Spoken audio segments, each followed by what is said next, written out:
장 1절부터 17절까지 말씀 통해서 살리는 책망인가 값싼 위로인가 라는 제목으로 말씀 함께 나눕니다.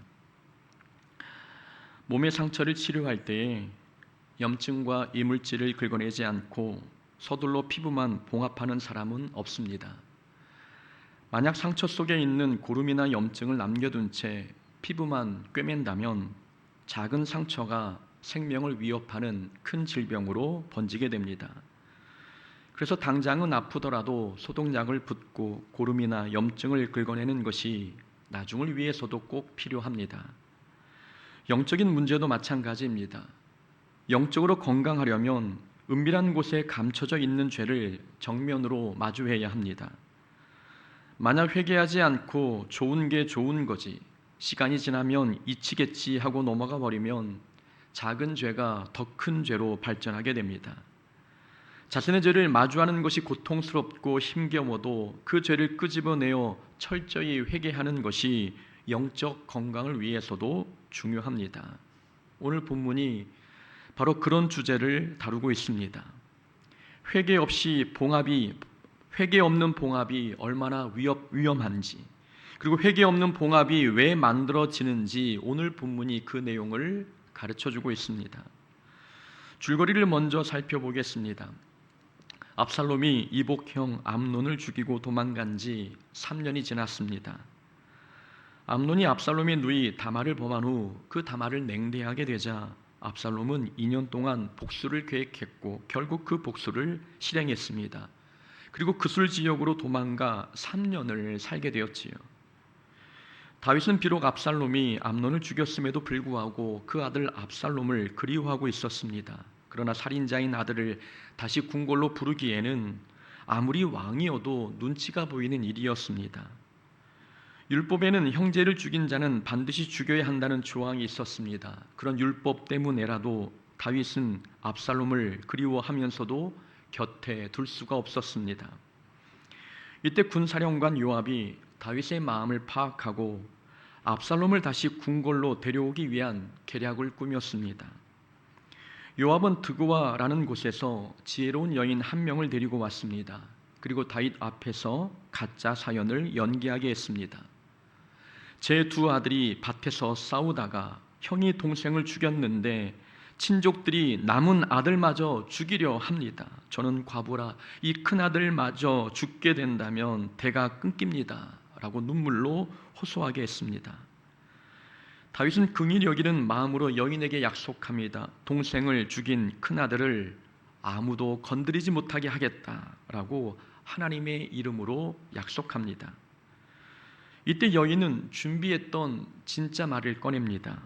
그런데 왕이시여, 왜 왕께서는 남의 아들은 이렇게 지켜주시면서 정작 쫓겨난 왕의 아들은 데려오지 않으십니까? 드고아 여인은 거짓 사연으로 다윗을 논리적 모순에 빠뜨려 압살롬을 데려올 수밖에 없도록 작전을 짠 것입니다. 여인의 사연대로라면 동생을 죽인 그 여인의 큰아들은 율법의 잣대로 마땅히 죽어야 했습니다. 그러나 다윗은 대를 이어가도록 그 아들을 보호해 주겠다고 약속했습니다. 같은 논리를 압살롬에게 대입하면 다윗은 비록 압살롬이 형 암논을 죽였어도 그를 지켜주고 보호해줘야 한다는 결론이 나옵니다. 드고아 여인의 아들은 지켜주겠다고 약속하면서 자기 아들 압살롬은 죽은 사람처럼 내버려 두는 것은 논리적으로 맞지 않았습니다. 다윗은 자신이 방금 내린 판결에 스스로 걸려든 것입니다. 드고아 여인은 거기에 그치지 않고 하나님의 자비라고 하는 종교적 명분까지 들이댔습니다. 여인은 14절에서 이렇게 말합니다. 우리는 필경 죽으리니 땅에 쏟아진 물을 다시 담지 못함 같을 것이오나 하나님은 생명을 빼앗지 아니하시고 방책을 베푸사 내쫓긴 자가 하나님께 버린 자가 되지 아니하게 하시나이다. 엎질러진 물은 다시 담을 수 없듯 이미 지나간 비극은 어떻게 할 수 없다는 말입니다. 죽은 아들은 살아 돌아오지 않으니 지금은 살아있는 아들을 신경 써야 할 때가 아니냐고 말한 것입니다. 거기에 하나님의 성품까지 빌려 말합니다. 하나님은 죄인일지라도 그 생명을 빼앗지 않고 어떻게든 살 길을 열어주시는 자비로운 분이지 않습니까? 이렇게 하나님의 가장 큰 성품인 긍휼과 용서를 방패막이 삼아 다윗이 압살롬을 데려올 수밖에 없도록 압박한 것입니다. 결국 다윗은 압살롬을 다시 예루살렘으로 데려오게 했습니다. 결과적으로 드그와 여인의 사연은 성공을 거둔 셈입니다. 우리는 이 장면을 보면 이전에 있었던 한 사건을 떠올리게 됩니다. 바로 다윗이 나단 선지자의 비유를 듣고 태도를 바꾼 사건입니다. 다윗이 밧세바를 범하고도 자기 죄를 깨닫지 못했을 때 나단 선지자는 다윗의 긍휼한 마음을 자극하는 한 가지 비유를 들려주었고, 그 비유가 다윗 자기를 가리킨다는 것을 밝힘으로써 다윗이 하나님 앞에 태도를 바꾸도록 했습니다. 자기 사연에 근거한 이 드그와 여인의 비유도 다윗을 논리적 함정에 빠뜨려 압살롬에 대한 태도를 바꾸게 했습니다. 두 비유에는 공통점이 있습니다. 두 비유가 다윗의 상황을 대변하고 있다는 것, 그리고 그 비유가 다윗의 태도를 바꿨다는 점에서 공통점이 있습니다. 하지만 두 비유에는 본질적인 차이가 있습니다. 나단 선지자의 비유는 다윗을 회개에 이르게 했지만 드그와 여인의 비유는 아무도 회개에 이르게 하지 못했습니다. 이것이 가장 큰 차이점입니다. 다윗이 나단 선지자의 비유를 들었을 때 통곡하며 눈물로 회개했습니다. 그러나 오늘 본문에서는 회개하는 자가 아무도 나오지 않습니다. 아들의 죄를 보고도 모른 척했던 다윗도 회개하지 않았고 예루살렘으로 돌아오는 압살롬도 회개하지 않았습니다. 우리는 여기서 중요한 영적 교훈을 하나 얻게 됩니다. 달콤한 위로보다 회개에 이르게 하는 아픈 책망이 우리 영혼을 살립니다. 우리 영혼을 건강하게 만드는 것은 달콤한 위로의 말이 아닙니다. 우리를 회개로 이끌게 만드는 이 책망의 말씀이 우리 영혼을 건강하게 합니다. 나단 선지자의 말씀은 다윗의 폐부를 찌르는 고통스러운 책망이었습니다. 나단은 다윗이 감추고 싶었던 죄, 누군가에게 알려지면 부끄럽고 수치스러울 만한 죄를 적나라하게 들춰냈습니다. 나단 선지자는 다윗의 죄를 지적할 때 애둘러 부드럽게 말하지 않았습니다. 당신이 그 사람입니다 라는 직설적인 말로 다윗의 자존심과 수치심을 건드렸습니다. 다윗이 믿음의 사람이었기에 회개했지 일반적인 사람이었다면 분노했을 것입니다. 그 정도로 나단 선지자의 비유는 다윗을 고통스럽게 만드는 책망의 말씀이었습니다. 그러나 그 책망이 다윗의 영혼을 살렸습니다. 다윗은 나단의 비유를 듣고 하나님 앞에 변명 없이 철저히 회개했습니다. 그 결과 다시 하나님과의 관계가 회복되었고 솔로몬이라고 하는 훌륭한 아들도 얻었습니다. 반면 드그와 여인의 비유는 다윗에게는 달콤한 위로였습니다. 다윗은 압살롬에 대한 그리움 때문에 그 아들을 다시 예루살렘으로 데려오고 싶었습니다. 그러나 아들에게 책임을 묻지 않고 그를 복귀시키는 것은 율법을 어기는 행동이었고 그것은 신하들과 백성들에게 떳떳하지 못한 행동이었습니다. 그런데 드그와 여인의 말이 다윗에게 명분을 제공했습니다. 여인이 했던 말, 이미 엎질러진 물입니다. 죽은 자는 어떻게 할 수 없습니다. 하나님도 죄인을 용서하시고 살려주시는데 왕은 왜 본인의 아들을 죽은 자처럼 내버려 두십니까? 이제 하나님의 자비하심을 닮아 왕이신 당신도 아들을 품어줘야 하지 않습니까? 이 말은 다윗이 하고 싶었던 일에 명분을 제공해 주었고 다윗의 죄책감도 사라지게 만들었습니다. 다윗도 한 아들의 아버지입니다. 3년 동안 아들을 만나지 못한 그 부성애를 아무도 헤아려 주지 않았는데 드그와 여인이 그 외로움을 헤아려 주는 말을 했습니다. 얼마나 반갑고 위로가 되었겠습니까? 그러나 그 위로의 말은 다윗에게 독이 되어 돌아왔습니다. 아무도 압살롬에게 암논을 죽인 죄를 묻지 않으니 압살롬은 더 큰 죄를 도모하게 되었습니다. 압살롬은 15장에서 반역을 일으켜 하나님께서 다윗에게 주신 왕위를 빼앗습니다. 이 행동은 아버지에게는 부요일 뿐만 아니라 하나님께는 하나님의 질서와 계획에 도전하는 교만이었습니다. 압살롬이 이렇게 더 크게 타락하게 된 이유는 회개 없이 문제가 봉합되었기 때문입니다. 다윗도 압살롬도 하나님 앞에 철저한 회개 없이 문제를 봉합하니 죄의 고름이 신앙과 가정을 썩게 만들었습니다. 아무도 자기의 죄를 묻지 않았을 때 압살롬은 무슨 생각을 했겠습니까? 힘만 있으면, 상대를 압박만 잘하면 어떻게든 내 죄는 덮어지는구나 라고 생각하지 않았겠습니까? 드구와 여인의 비유는 귀에 듣기 좋고 마음에 위로가 되었지만 다윗 가정을 더 큰 어려움에 빠지게 만들었습니다. 다윗은 찢어지는 고통이 따르더라도 압살롬의 잘못을 책망했어야 했습니다. 나단 선지자가 다윗 자신을 향해 당신이 그 사람입니다, 당신이 그 죄인입니다 라고 말했던 것처럼 다윗은 압살롬을 향해서도 너는 죄인이니 회개하라 라고 책망했어야 했습니다. 압살롬의 영혼을 살리는 것은 달콤한 위로가 아니라 아픈 책망이기 때문입니다. 우리 중에도 책망을 듣기 좋아하는 사람은 없습니다. 사람의 심리가 그렇습니다. 사람은 자기가 잘못을 했어도 상대가 자기 편이 되어 위로해 주기를 바랍니다.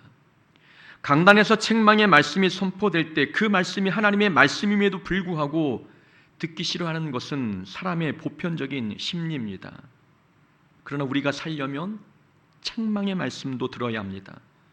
속에서 곱는 것보다 아프더라도 그 곪은 상처를 도려내는 것이 건강에 유익하지 않겠습니까? 하나님의 말씀도 죄를 덮어주는 위로보다 죄를 지적하고 회개에 이르게 하는 책망의 말씀이 우리 영혼에 더 유익이 됩니다. 친구의 아픈 책망은 신실함에서 나오지만 원수의 입맞춤은 거짓에서 나온다. 잠언의 말씀입니다. 아픈 책망은 미움에서 나오는 것이 아니라 신실함에서 나옵니다. 그러나 원수의 입맞춤은 사랑에서 나오는 것이 아니라 거짓에서 나옵니다. 오늘 본문 33절에서 압살롬과 다윗은 서로 부둥켜 안고 입을 맞추었습니다. 회개 없는 관계 회복, 회개 없는 그들의 입맞춤은 신실함에서 나온 것이 아니었습니다.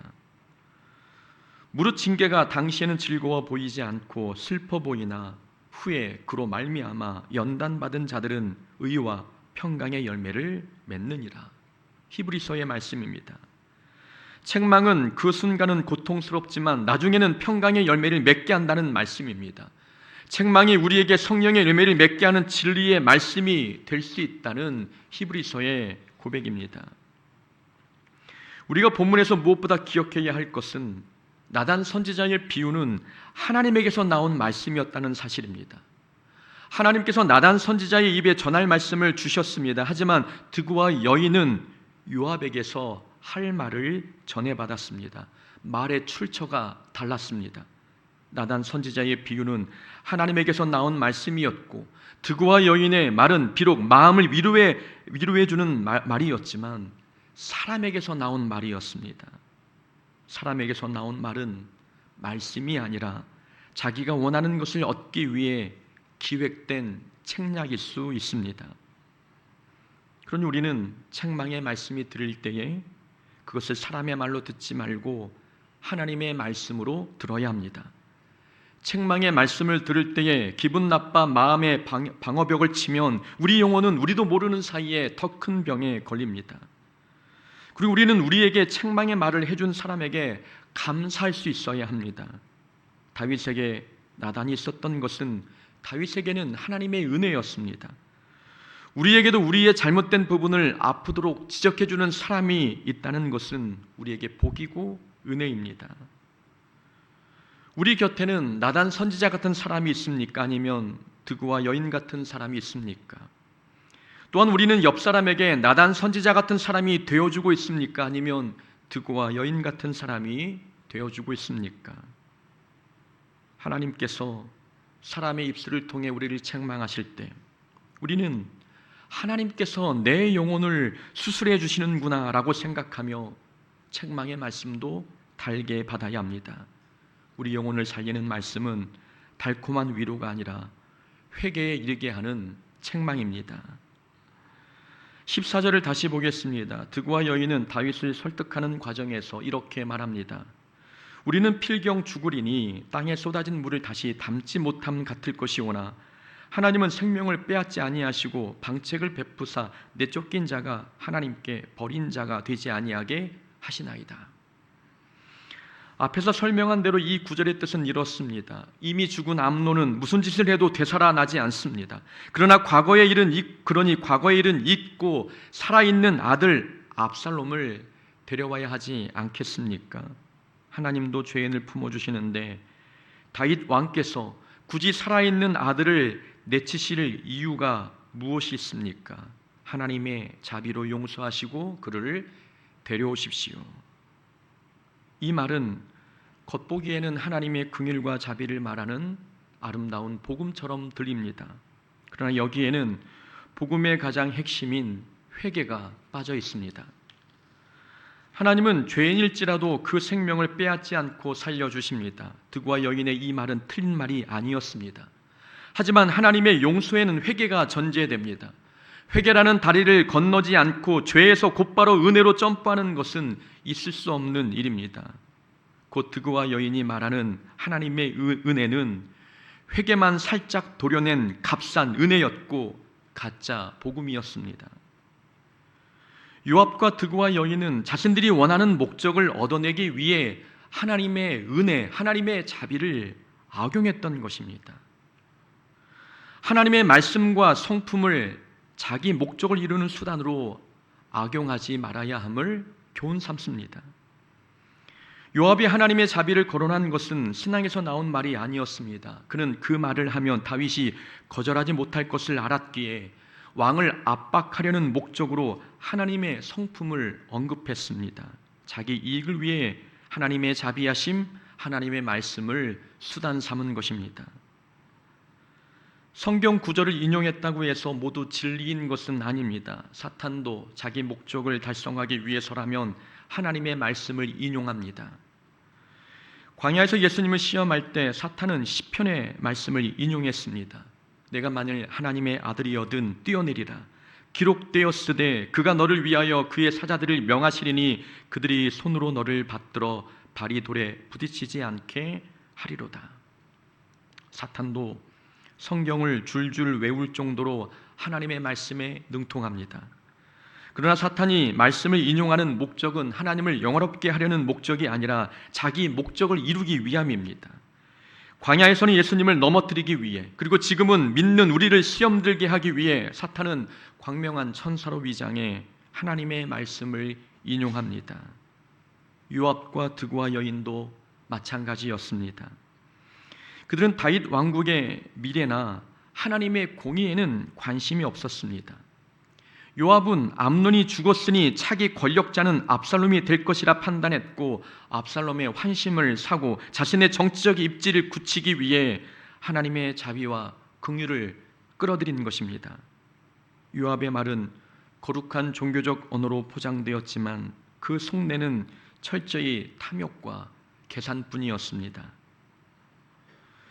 우리도 하나님의 말씀과 하나님의 거룩한 성품을 우리 욕망을 채우는 도구로 전락시킬 때가 있지 않습니까? 예수님 당시 바리새인과 서기관들, 그들은 고르반이라는 종교적 제도를 악용했습니다. 당시 유대 전통에 고르반이라고 선언된 제사는 거룩한 것으로 구별되어 다른 사람을 위해 쓸 수 없었습니다. 심지어 부모님이 원하셔도 드릴 수가 없었습니다. 바리새인들은 이 제도를 악용했습니다. 부모를 봉양하는 데 돈 쓰는 것이 아까울 때에는 자기 재산을 가리켜 고르반이라고 외쳤습니다. 그렇게 하면 부모에게 사용하지 않아도 되었기 때문입니다. 이 고르반은 하나님의 자비와 사랑을 드러내려고 만든 은혜의 제도였습니다. 하지만 종교 지도자들은 그 은혜를 자기 욕심을 채우는 수단으로 악용했습니다. 지금은 고르반 제도가 없지만 그와 유사한 모습이 우리에게 발견됩니다. 가정에서 마땅히 감당해야 할 희생과 의무를 교회에 봉사해야 한다는 명분으로 소홀히 한다면 이것이 고르반을 악용하는 것과 같습니다. 이웃에게 베풀어야 할 친절과 나눔을 기도하겠습니다 라는 말 한마디로 때우는 모습도 고르반 제도를 악용한 모습입니다. 어떤 사람은 이 말씀을 인용합니다. 아내들이여 자기 남편에게 복종하기를 주께 하듯 하라. 어떤 사람은 이 에베소 말씀을 앞세워 아내 위에 군림하려고 합니다. 하나님의 말씀을 자기 목적을 이루는 수단으로 악용하는 것입니다. 어떤 사람은 하나님의 한량없는 용서를 앞세워 이웃에게 큰 피해를 입혀놓고도 진심 어린 사과 없이 넘어가려고 합니다. 오히려 자기의 잘못을 덮어주지 못한 상대방을 믿음 없는 사람으로 몰아붙이기도 합니다.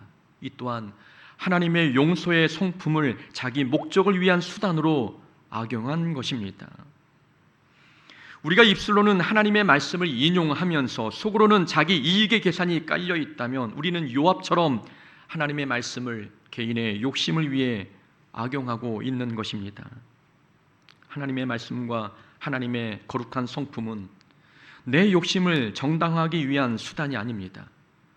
하나님의 말씀은 내가 쥐고 휘두르는 칼이 아니라 내 영혼의 관절과 골수를 쪼개며 나 자신을 굴복시켜야 하는 하나님 말씀의 검입니다.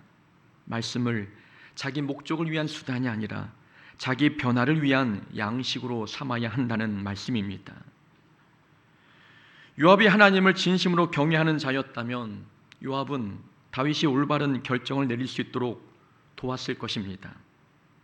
왕이시여 하나님은 자비로우신 분이십니다. 그러니 아들 압살롬이 자기 죄를 자백하고 회개하면 하나님께서 반드시 당신의 아들을 용서하실 것입니다. 그러니 아들이 안타깝고 불쌍할지라도 먼저 자기 죄를 인정하고 왕 앞에 그리고 하나님 앞에 나와 용서를 구하게 하소서. 이 죄를 없는 일처럼 덮어둘 수는 없습니다. 이렇게 말하는 것이 하나님의 말씀을 바르게 사용하는 모습이지 않겠습니까? 그런데 요압은 그런 말을 할 수가 없었습니다. 그의 목적은 처음부터 압살롬의 회복이 아니라 자신의 정치적 유익이었기 때문입니다. 진실을 말하면, 진실을 전하면 다윗이 주저할 수 있고 압살롬의 복귀가 늦어질 수 있었습니다. 요압은 그런 긴 과정을 기다릴 수 없었습니다. 그래서 압살롬은 가장 빠르고 확실한 길을 택했습니다.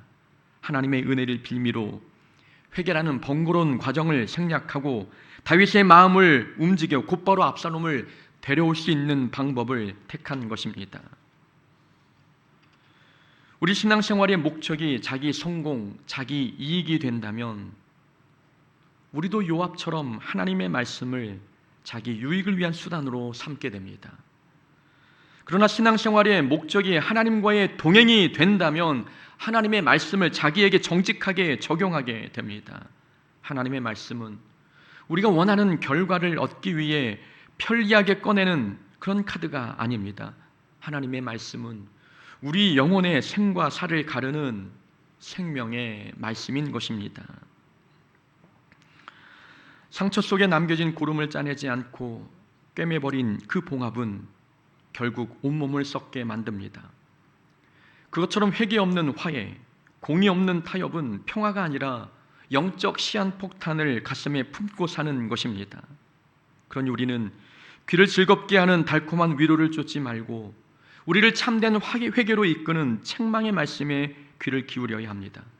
그 책망이 순간은 고통스러울지라도 그 책망이 우리의 골문 부분을 터뜨려 회개로 이끌어줄 수 있다면 그 책망은 우리를 낫게 하고 살게 하는 생명의 말씀입니다. 또한 우리는 하나님의 은혜로 내 죄를 덮거나 내 욕망을 채우는 도구로 악용하지 말아야 합니다. 하나님의 말씀은 우리의 소원을 이루어주는 요술방망이가 아니라 우리의 모난 자아를 깨트리고 잠든 영혼을 깨우는 성령의 검입니다. 오늘 우리가 하나님의 말씀 앞에 우리의 숨겨진 죄를 꺼내 회개한다면 하나님의 참된 치유와 변화의 역사가 오늘부터 우리 삶에 우리 마음속에서 시작될 것입니다. 말씀으로 죄를 드러내고 십자가의 은혜 앞에 우리가 바로 설 때 주님 주시는 참된 평안과 회복이 우리 삶의 풍성이 임하게 될 줄로 믿습니다. 그런 복을 누리는 하나님의 자녀 되기를 주의 이름으로 축원합니다. 아멘.